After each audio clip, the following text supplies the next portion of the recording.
A lot can happen in just a few months. Just ask Metro Mayor Freddie O'Connell. This first week of the new year also marks his first 100 days in office. I sat down with the mayor just before Christmas to look back on what's been a busy beginning and look ahead to the challenges and consequential decisions he'll likely make for Nashville in 2024. Congratulations, Mayor O'Connell. Monday, September 25th marked the culmination of a nearly year-and-a-half-long campaign for then council member Freddie O'Connell. The newly sworn-in Mayor O'Connell was ready to hit the ground running. Good morning. Welcome to the mayor's office, Rhori. Thank you. I just got the little tour. More than 3 months later, just before Christmas, I sat down with Mayor O'Connell at his office to review his first 100 days and look ahead. Not surprisingly, the devastating tornadoes that struck just a few weeks earlier were still top of mind. But if you were in the path of the tornado, I mean, it leveled entire buildings. I think the hardest part for me was arriving to the first confirmations of casualties, right? Arriving to that news was where I think the real weight was felt. Mayor O'Connell says despite that weight, he's proud of how the city, including metro departments and everyday residents, responded. It's such a great example of how many hands make short work. Site by site, home by home, watching volunteers help with that process. This is the final boarding call. Please flight 348. Another challenge for the new mayor? Construction combined with congestion at Nashville International Airport. Just as the holiday season began, we saw these images. Frustrated travelers leaving their vehicle stuck in traffic to walk to the terminal. Mayor O'Connell says it definitely caught his attention, and he's working with the airport authority on short and long-term solutions. If you go out there right now, you will see some construction underway to try to ease that entry point right off of I-40. O'Connell also says he's relieved a recent court ruling returned control of the airport authority to Metro, not the state.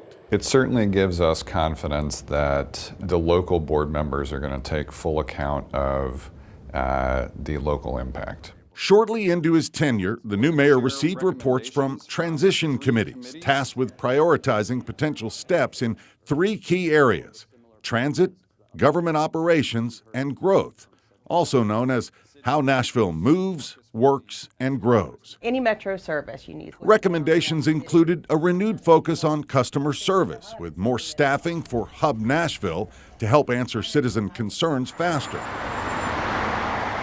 The committee studying growth highlighted the need for more affordable housing, especially within the new East Bank development. The transit group, however, received the most attention by not only suggesting a new transit referendum to go before Metro voters, but to get that plan on the ballot this November.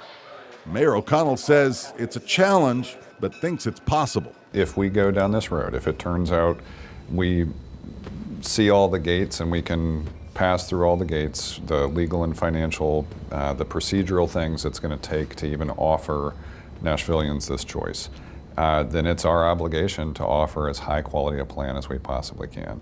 To me, what that means is this is not going to be a shiny object scenario. This is going to be a service and sidewalks plan. His plan would include additional transit centers in places like Antioch, the East Bank, and Sobro, and expanded hours of operation. New sidewalks, signage, and lighting, he says, are also needed. A recently announced $20 million grant for improvements along Nolensville Pike is a start. If we were to secure dedicated funding for transit, it would include the connections to transit so that those long stretches of Nolensville that have no sidewalks right now, these long stretches of Gallatin and other corridors that don't have sidewalks right now, suddenly communities would be better connected to one another. Right now, along 8th Avenue South, which isn't even one of the busiest transit corridors, we are currently moving more people using transit than by car. Mayor O'Connell didn't say when we might know if a new transit referendum will actually appear on the November ballot, but he says his team is moving quickly. The mayor himself has moved quickly, especially with public appearances.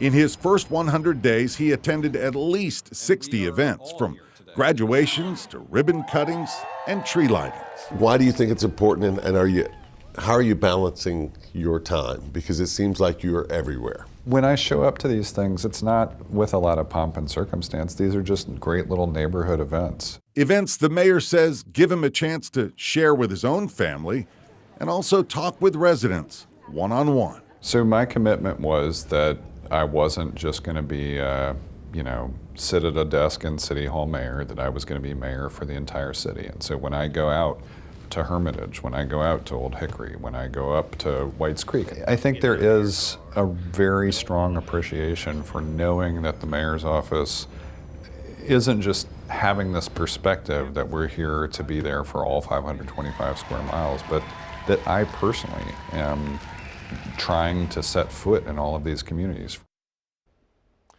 The new mayor faced a number of other issues in his first months in office, of course. The death of Metro Police Chief John Drake's son, the leak of those pages from the Covenant school shooters' writings, and of course the shocking shooting death of a Belmont student while walking in a public park.